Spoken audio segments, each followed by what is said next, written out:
Assalamualaikum warahmatullahi wabarakatuh. Halo teman-teman, buat kalian yang lagi di rumah aja, daripada nganggur, mending belajar bareng yuk. Video ini untuk memenuhi tugas akhir semester pada mata kuliah Bimbingan Produksi dengan dosen pengampu Bapak Muhammad Halil MPD. Disusun oleh kelompok 3 yang beranggota Birna Nasution, Nurlianti, dan Revil Mirdawati. Dan di video ini kami akan membahas tentang MPASI dan tahap pertumbuhan anak. Apa sih itu MPASI dan apa aja jenis-jenis MPASI?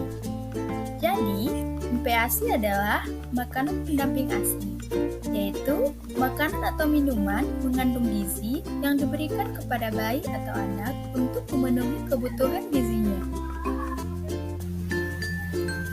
MPASI merupakan proses transisi dari asupan yang semata berbasis susu menuju ke makanan yang semi padat. Nah, untuk proses ini membutuhkan keterampilan motorik oral. Apa sih keterampilan motorik oral?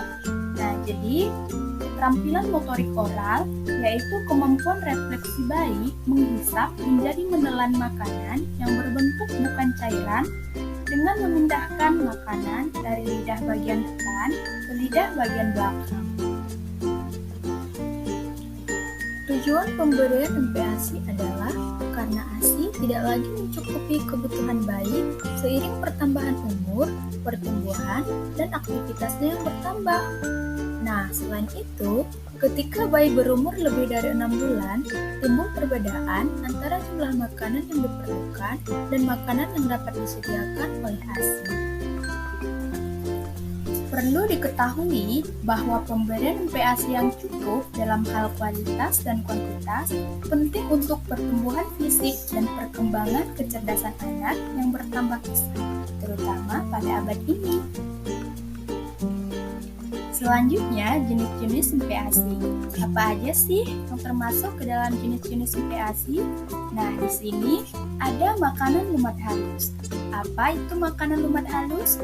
Jadi, makanan lumat halus adalah makanan yang dihancurkan dari tepung dan tampak homogeni atau sama.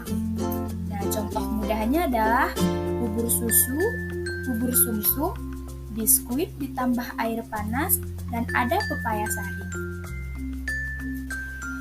Jenis MPASI berikutnya adalah makanan lumat. Nah, makanan lumat adalah makanan yang dihancurkan atau disaring tampak kurang rata. Nah, contohnya ada pepaya dihaluskan dengan sendok, kemudian ada pisang dikerik dengan sendok, ada nasi tim saring, bubur kacang hijau saring, dan ada kentang rebus. Selanjutnya ada makanan padat. Nah, makanan padat ini adalah makanan lunak yang tidak nampak air. Contoh seperti lontong, nasi tim, kentang rebus, dan biskuit. Perlu kita ketahui bahwa pembuatan MPASI dan cara pemberian MPASI tidak dilakukan secara sembarangan. Nah, untuk itu, mari kita pelajari syarat MPASI dan cara pemberian MPASI yang baik dan benar. Nah, apa aja sih syarat pemberian MPASI ini? Jadi, yang pertama, di sini ada makanan pendamping atau MPASI harus mengandung semua zat gizi yang diperlukan oleh bayi. Kemudian, makanan pendamping harus diberikan kepada bayi yang telah berusia 4-6 bulan. Berikutnya, makanan bayi mudah disiapkan dengan waktu pengolahan yang singkat. Lalu, susunan hidangan harus sesuai dengan pola menu seimbang, bahan makanan yang tersedia, dan kegiatan makan. Kemudian, bentuk dan porsi disesuaikan dengan selera serta daya terima bayi. Berikutnya, makanan tersebut harus bersih dan bebas dari kuman. Nah, setelah kita tahu syarat pembuatan MPASI, berikutnya kita pelajari cara pemberian MPASI. Jadi, cara pemberian MPASI ini tidak dilakukan secara sembarangan juga. Ada tata cara dan aturannya. Seperti apa sih tata cara pemberian MPASI yang baik dan benar? Nah, di sini Yang pertama, mimpi ASI diberikan secara hati-hati, sedikit demi sedikit dari bentuk encer berangsur-angsur ke bentuk yang lebih kental. Kemudian, makanan baru diperkenalkan satu persatu dengan memperhatikan bahwa makanan betul-betul dapat diterima dengan baik. Lalu, makanan yang mudah menimbulkan alergi, yaitu seperti sumber protein hewani, diberikan terakhir. Nah, untuk pemberian buah-buahan, tepung-tepungan, sayuran, daging, dan lain-lain. Sedangkan telur diberikan pada usia 6 bulan. Nah, yang terakhir, cara pemberian makanan bayi itu mempengaruhi perkembangan emosinya. Oleh karena itu, jangan dipaksa. Setidaknya diberikan saat ia lapar saja. Setelah kita tahu syarat pembuatan MPASI dan cara pemberian PASI, kita pelajari lagi waktu pemberian PASI. Nah, jadi makanan pendamping ASI ini diberikan kepada bayi setelah si bayi berusia 4-6 bulan, sampai bayi berusia 24 bulan nantinya. Nah, adapun garis besar pemberian makanan pendamping ASI menurut kelompok umur adalah sebagai berikut. Yang pertama, usia 0-4 bulan. Nah, di sini bayi hanya bisa diberikan ASI, lebih sering, lebih baik segera setelah lahir. Nah, yang kedua, usia 4-6 bulan. Di sini, bayi terus diberikan ASI. Di samping itu, mulai memperkenalkan makanan pendamping ASI berbentuk lumatan yang ditambah dengan air atau susu, pisang, dan pepaya yang dihaluskan. Berikutnya, usia 7-9 bulan. Nah, bayi terus diberikan ASI pada umur 7 bulan. Alat pencernaan pada bayi sudah lebih berfungsi. Oleh karena itu, bayi mulai diperkenalkan makanan pendamping ASI. Untuk mempertinggi nilai gizi makanan, nasi tim bayi ditambah sedikit demi sedikit dengan sumber zat lemak, yaitu santan atau minyak kelapa atau margarin. Bahan makanan ini dapat menambah kalori makanan bayi, memberi rasa enak, juga mempertinggi penyerapan vitamin A dan zat gizi lain yang larut dalam lemak. Usia 9-12 bulan. Pada usia ini, bayi terus diberikan ASI, di samping itu mulai diberikan makanan lunak seperti bubur nasi, bubur kacang hijau, dan lain-lain. Nah, pada usia 10 bulan, bayi mulai diperkenalkan dengan makanan keluarga secara bertahap. Bentuk dan kepadatan nasi tim bayi diatur secara mendeteksi bentuk dan kepadatan makanan keluarga. Terakhir, usia 12-24 bulan. Pada usia ini, bayi terus diberikan ASI. Pemberian makanan pendamping ASI atau makanan keluarga sekarang 3 kali sehari dengan porsi separuh makanan orang dewasa setiap kali makan. Selain tetap diberikan makanan selingan 2 kali sehari. Sudah kita ketahui waktu pemberian PASI. Sekarang kita masuk PASI usia 7 bulan. Pemberian ASI tetap diteruskan semua bayi. Pada bulan ini, bayi sudah dapat diberikan makanan seperti nasi tim ditambah sedikit demi sedikit sumber lemak, yaitu santan atau minyak kelapa atau margarin. Nah, bahan makanan ini dapat menambah kalori makanan bayi. Di samping memberikan rasa enak, juga mempertinggi penyerapan vitamin A dan zat gizi lain yang larut dalam lemak. Berikut beberapa contoh menu PASI usia 7 bulan. 1. Bubur jagung. Jagung juga kaya akan kandungan vitamin C yang sangat diperlukan si kecil untuk kesehatan gusi, tulang, dan daya tahan tubuh. Kandungan nutrisi lain dari jagung manis adalah vitamin B3 dan unsur kalium. Vitamin B3 diperlukan tubuh untuk proses menghasilkan energi, sementara kalium diperlukan untuk mengatur kesetimbangan kadar air dalam sel tubuh, membantu kinerja otot, dan transmisi sinyal pada sistem saraf. Berikutnya ada bubur. Bubur merupakan pilihan utama dalam pemberian makanan pada anak bayi dan balita karena teksturnya yang mudah diterima. Bubur dapat dikombinasikan dengan beberapa bahan agar memperkaya kandungan gizi untuk anak. Bahan-bahan yang dapat digunakan misalnya kombinasi dari lauk nabati, sayur, dan hewani. Selanjutnya ada setup buah dan smooth potato. Setup buah merupakan buah-buahan yang dimasak dengan cara dikukus atau direbus, kemudian dibubuhi gula. Sedangkan smooth adalah bentuk makanan yang telah dihaluskan. Pembuatan setup buah bisa dilakukan dengan bahan-bahan seperti apel yang kemudian dibubuhi madu sebagai pengganti gula. Untuk smooth potato menggunakan bahan kentang yang dihaluskan lalu dikombinasikan dengan bahan-bahan nabati, sayur, dan bahan hewani. Berikut beberapa bahan makanan yang dapat dikombinasikan dengan kandungan zat gizi per 100 gramnya. Yang pertama ada bayam. Bayam mengandung 371 kalori, lemak 7 gram, natrium 4 mg, kalium 508 mg, karbohidrat 65 gram, serat pangan 7 gram, protein 14 gram, vitamin A2, kalsium sebanyak 159 mg, zat besi 7,6 mg, vitamin B6 sebanyak 0,6 mg, dan vitamin C sebanyak 4,2 mg. Yang berikutnya ada tahu.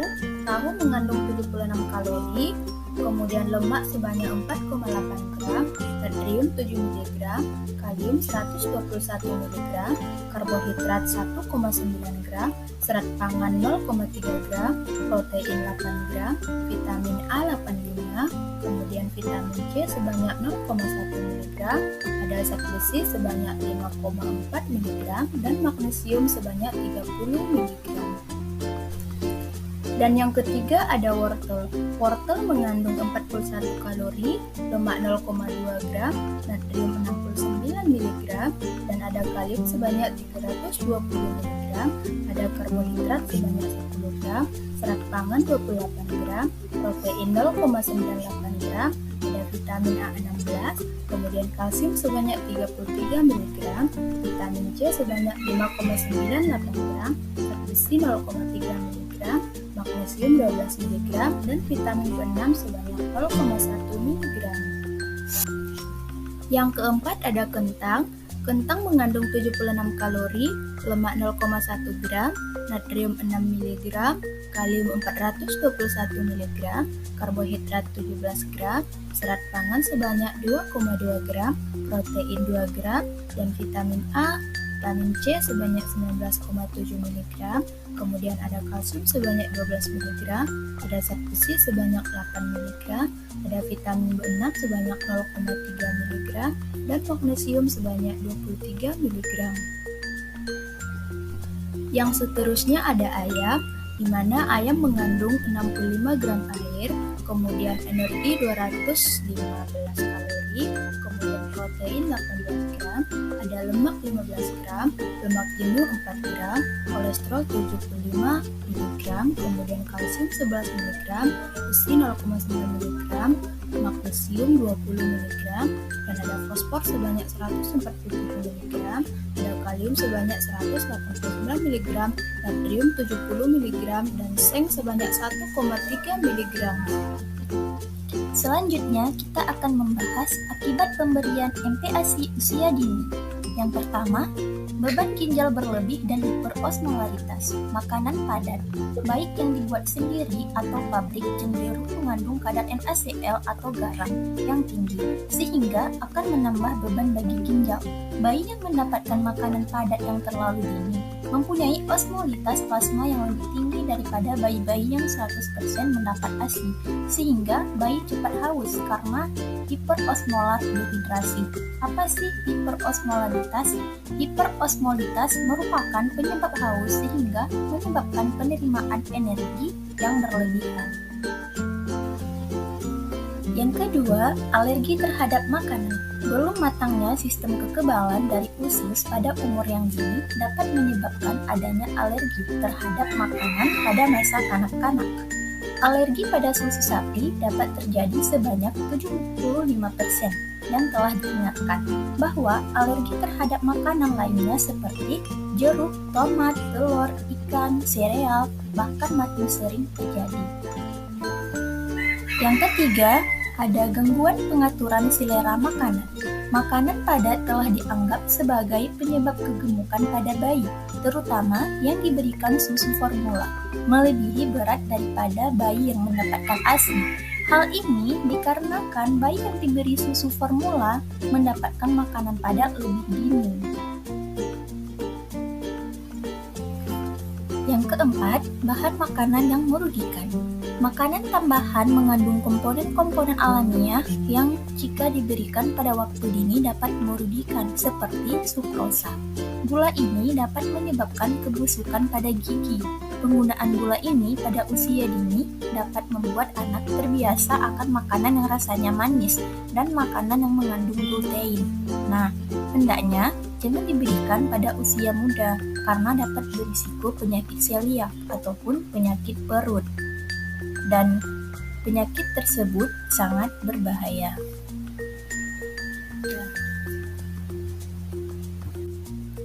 Seperti tadilah pembahasan tentang MPASI. Selanjutnya, kita akan membahas tahapan pertumbuhan anak. Apa sih pertumbuhan? Pertumbuhan adalah bertambahnya jumlah sel serta jaringan intraselulur, berarti bertambahnya ukuran fisik dan struktur tubuh dalam arti sebagian atau seluruhnya. Jadi bersifat kuantitatif sehingga dengan demikian dapat kita ukur mempergunakan satuan panjang atau satuan berat. Hasil pertumbuhan antara lain berwujud bertambahnya ukuran-ukuran kuantitatif badan anak seperti panjang, berat, dan kekuatannya. Begitu pula pertumbuhan mencakup perubahan yang semakin sempurna dalam sistem jaringan saraf dan perubahan-perubahan struktur jasmani lainnya. Maka dengan demikian, pertumbuhan dapat juga diartikan sebagai proses perubahan dan proses kematangan fisik. Setelah kita mengetahui apa itu pertumbuhan, selanjutnya kita masuk kepada tahapan pertumbuhan anak. Yang pertama, ada masa prenatal. Apa sih masa prenatal? Nah, masa prenatal adalah masa di mana kehidupan manusia dimulai dari bertemunya sel sperma laki-laki dan sel telur wanita. Sel sperma yang bergabung dengan sel telur atau ovum menghasilkan satu bentuk sel yang terbuahi, yaitu zigot. Perlu kita ketahui bahwasannya ada 3 fase di masa prenatal, yaitu fase germinal, fase embrio, dan fase janin. Yang pertama, fase germinal. Fase germinal adalah fase perkembangan prenatal yang terjadi 2 minggu pertama setelah proses pembuahan dalam rahim. Masa ini dihitung mulai saat pembentukan zigot, pembelahan sel, dan peristiwa melekatnya zigot pada dinding rahim. Zigot melakukan pembelahan sel yang cepat, kemudian sekelompok sel membentuk gumpalan kecil yang disebut plasitosis. Dari sini, inti sel kemudian berkembang menjadi embrio yang selanjutnya akan menempel di dinding rahim. Yang kedua, fase embrio. Pada fase ini berlangsung antara minggu kedua sampai 8 sejak masa pembuahan. Embrio dengan cepat melakukan pengandaan sel hingga sistem pendukung mulai terbentuk dan bakal organ tubuh mulai terlihat. Ada 3 lapisan terbentuk. Yang pertama, lapisan endodrem. Terbentuknya lapisan endodrem ini calon sistem pencernaan dan calon saluran pernapasan. Yang kedua, lapisan mesodrem. Berada di bagian tengah yang akan membentuk jaringan sirkulasi, tulang, otot, dan sistem reproduksi. Dan yang ketiga, lapisan ektodrem atau lapisan terluar yang menjadi otak dan saraf serta organ bagian luar tubuh dan kulit. Yang ketiga yaitu fase janin. Fase ini adalah masa perkembangan setelah embrio sampai sebelum kelahiran. Pertumbuhan dan perkembangan berlangsung sangat cepat. Perkembangan otak dan sistem saraf, penyempurnaan organ dan fungsinya, pembentukan indera dan kemampuannya, serta keterampilan bayi sampai menjelang lahirnya. Tahap pertumbuhan yang kedua yaitu masa neonatal. 0 sampai 4 minggu setelah lahir. Pada masa neonatal ini, penyesuaian sirkulasi dengan keadaan lingkungan, mulai bernafas dan fungsi alat tubuh lainnya, dan berat badan dapat turun sampai 10% pada minggu pertama kehidupan, yang dicapai lagi pada hari ke-14. Tahap pertumbuhan yang ketiga, masa bayi, tahun pertama dan kedua kehidupan. Pada masa ini, umur 1 bulan sampai 1 tahun, pertumbuhan dan perkembangan yang cepat, fungsi alat tubuh bertambah, terutama pada sistem saraf. Dan pada umur 1 tahun sampai 2 tahun, pertumbuhan menurun, kemajuan dalam berjalan dan aktivitas motorik, serta pengaturan fungsi ekspresi. Tahap pertumbuhan anak yang keempat yaitu masa prasekolah, umur 2-6 tahun. Pada masa ini, pertumbuhan melambat, aktivitas jasmani bertambah, dan koordinasi fungsi dan mekanisme motorik juga bertambah, dan juga cepat menangkap pelajaran. Tahap pertumbuhan anak yang kelima yaitu masa sekolah. Pada wanita 6-10 tahun dan pada pria 6-12 tahun. Pada masa ini, pertumbuhan tetap, keterampilan, dan proses intelektualnya berkembang. Nah, selanjutnya, tahap pertumbuhan anak yang terakhir, yaitu masa adolescensi. Wanita 10-18 tahun dan pria 12-20 tahun. Pada masa ini, percepatan pertumbuhan tinggi dan berat badan, dan timbulnya jenis kelamin sekunder, dan perkembangan fungsi alat kelamin. Setelah kita membahas tahapan pertumbuhan anak, selanjutnya kita masuk kepada faktor yang mempengaruhi pertumbuhan anak. Apa saja sih faktor-faktor yang mempengaruhi pertumbuhan anak? Yaitu ada 2. Yang pertama, faktor keturunan ataupun herediter, dan yang kedua, faktor lingkungan. Mari kita bahas satu persatu.